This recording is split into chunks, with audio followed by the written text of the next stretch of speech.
right. All those present have come to witness and celebrate your love and commitment this day. We're all eager to be part of the story not yet told. On behalf of David and Natalie, I want to welcome you to their wedding ceremony. I'm excited to have such an important role in this affair. And to be fair, I gave them several opportunities to get somebody more qualified for the job. Up until now, really, my ministerial duties have been limited to presiding over funerals for family pets, hamsters, goldfish, and the like. So far, so good, though, no ghosts. And at this point, I think it would be appropriate to thank the parents. Dave and Ella, Don and Norina. It's the most rewarding experience as a parent to see your children grow into adults. And you've given them the opportunities to grow into successful, caring, and loving people. I believe our world is a better place for the job you've done. And I want to thank you all for that. I am truly honored to be able to bring David and Natalie together for the matrimony. I've known David for nearly 11 years. He came to work with me back in 2002. We spent the next 4 years working together, literally side by side. We got the work done, and we had an excellent time doing it. It was a great time, lots of fun. David, of course, has moved on to much bigger fish and deeper ponds, but I consider him a great friend, and I'm proud to say that I love him like a brother. And Natalie. Although Natalie has been in my life for a shorter time, I can tell you for certain that David has found a truly wonderful person to marry. There are so many things I can say about Natalie. She's clever and thoughtful. She's beautiful and courageous. But what I admire most about Natalie is her spirit. It's hard to quantify her spirit with words, but you can certainly see it for yourself as she walks in the room and lights it up, or she reaches for a new challenge. With this experience, I can also attest that David and Natalie were meant to be together. It is truly destiny that brought them together, and if you don't know how they came to meet each other, or even if you do, it's worth a quick revisit on this day that they become husband and wife. When I tell you it's destiny that brought them to each other, you need to understand the very narrow parameters in which they found each other. They first met at a bowling alley in Brooklyn on what would be the coldest night of the year. As the groom's side can attest, Dave is not really a bowler. He's an athlete, yes, but he's not a bowler. Natalie was on a date. Dave was there for a bachelor party, and already I'm thinking that date night and bachelor parties probably shouldn't be in the same venue. When Dave first saw Natalie, he confided to Dean, who can back me up here, that he believed this was the girl he was going to marry. On the flip side, Natalie was far more interested in the musings of Dave's international pilgrimage than in her own date. Natalie's date was clearly outmatched at this point. The bowling alley in Brooklyn is called the Gutter. The fact that these two ended up at a bowling alley in Brooklyn on the same night was a bit of a shot in the dark. The fact that they interacted at all would seem unlikely. And yet, through it all, that was the first step to the start of a brilliant life together. Some would say it was fortunate that they met that night. I contend they were always meant to meet that night. Every turn they took, every road they traveled, every red light they had to stop at led them to the day when they would fall in love. And now you know the little love story of David and Natalie. Natalie's good friend, Desiree Moore, is going to come up for a quick reading. And we'll listen to that now. It's a poem entitled Love. You guys want to start?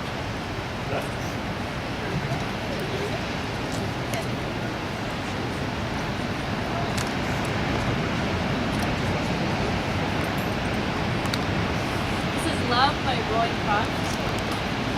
I love you not only for what you have made of yourself, but for what you are making of me. I love you for the part of me that you bring out.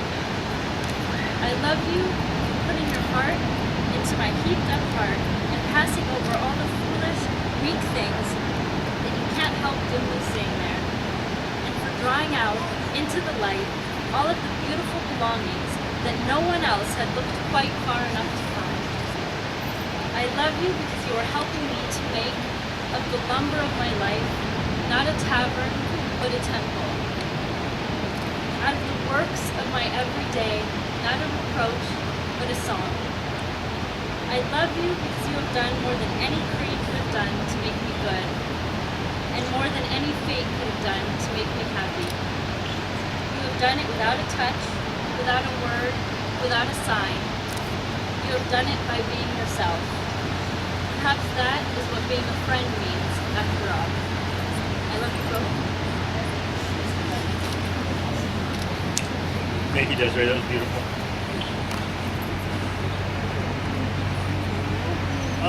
I probably get it from my father, but I'll talk to anyone, especially when I have an opportunity to share advice. Put me on a soapbox, and you may not get me down. Now, because I've been trusted to officiate their wedding, I also wanted to take a moment to share what I have learned over my 20 years of marriage. And I do promise to give you the short version. As you begin your married life together, I would like to talk briefly about how wonderful your marriage will be, and to remind you both that to enjoy the greatness of your bond, you need to continue to build on your love for each other. Some simple covenants that you can keep in mind. If you want to change in your life, start by changing yourself. If you expect somebody to be more patient, find a way to be more patient and more tolerant yourself. If you want to make a better relationship, spend more time listening, understand what is being said, and act on what you learn. Dave, Natalie, I've seen how you treat each other, how you look at each other. There's no doubt that you two are deeply in love. You care about each other and are committed to each other's happiness and joy. You listen to each other and support one another. What I want you to remember is the way that you act and the way that you treat each other today. Remember to continue these actions every day. Despite work and cherubs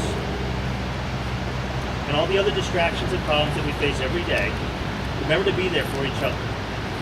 It's the little things, the I love you, the gentle touch, the talking and the listening. These actions are what are so important to building a loving relationship.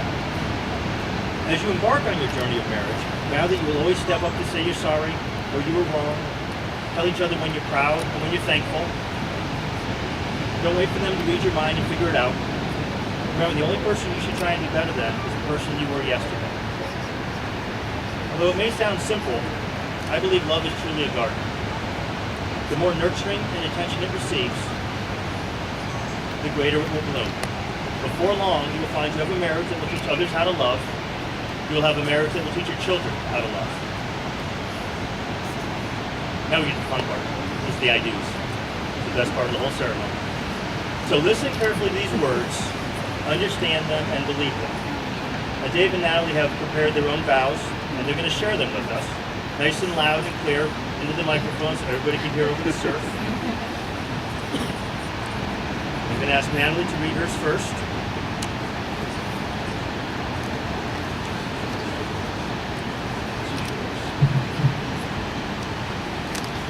Hi, everybody.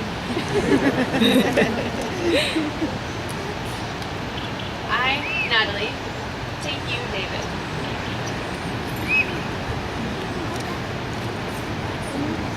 to be my husband, my best friend, my faithful partner, and my love. Today I give myself to you in marriage. I promise to protect you and your heart, encourage you and inspire you. I will trust you and respect you, laugh with you and cry with you.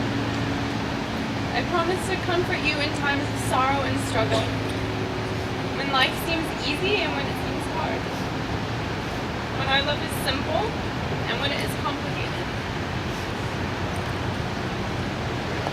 But even more, I will love you through good and not so good rounds of golf. Even when you leave crumbs on the kitchen counter. You are my forever person, something I have always known. And so today, I give you my hand, my heart, my love, from this day forward, for as long as we both shall live.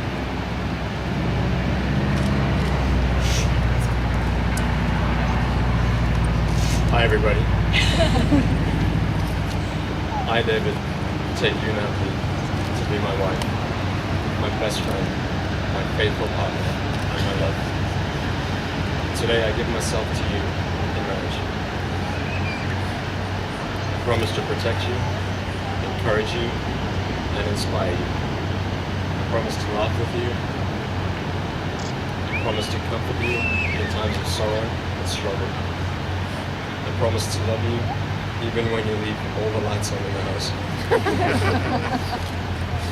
I will cherish our marriage and love you more each day than I did the day before. I give you my hand, I give you my heart, and my love from this day forward for as long as we both shall live.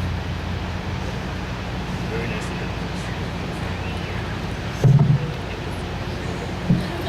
We're getting there. Thank you both. I want to ask you to listen and understand what I'm going to ask you. I'll start with you, Natalie. Do you, Natalie, take Dave to be your husband, to have and to hold from this day forward, for better or for worse, for richer or for poorer, in sickness and in health, to love and to cherish from this day forward until death do you part? It's a good start. Do you, Dave, take Natalie to be your wife, to have and to hold from this day forward, for better or for worse, for richer, for poorer, in sickness and in health, to love and to cherish from this day forward until death do you part? I do. Moving in the right direction. Well, we have rings. Drake, can we ask you to come up with some rings? Rings good? Those are from you. Thanks, man. Nice.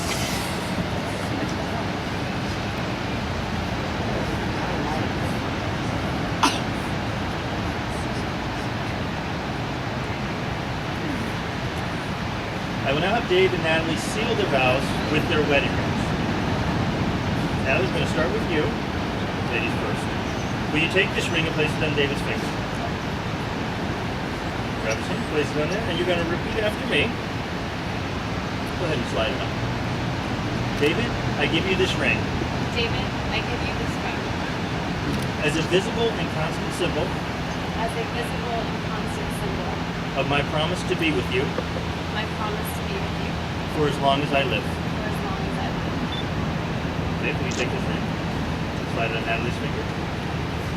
Repeat after me.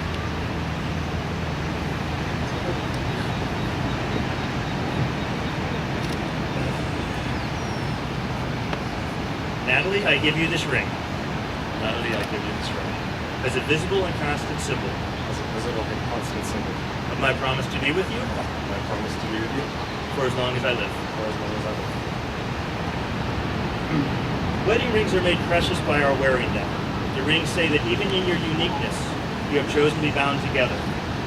Let these rings also be a sign that love has substance as well as soul, a present as well as a past, and that despite its occasional sorrows, love is a circle of happiness, wonder, and delight.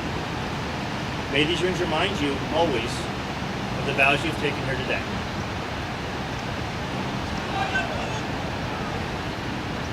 I believe that a marriage is not only between two people. It's a bond that unites families and friends. It is a responsibility that is shared beyond the threshold of your own home. For this reason, I would like to speak to you, our congregation today, our family and friends of Dave and Natalie. I will ask you to support this couple and affirm your support with a "we do." You ready? Do you, Dave and Natalie's family and friends, promise to support them, their marriage, and the family they build together in good times and in bad? We do. Resounded. Excellent. Dave and Natalie, the time has come to forget all the stress of planning this day and simply enjoy your friends and family who have gathered to spend this day with you. Through quiet reflection and nostalgia, think about how each person has touched your life and why they're here with you today. And now, without further ado, by the power vested in me by the state of California, I hereby pronounce you husband and wife. You may kiss your bride.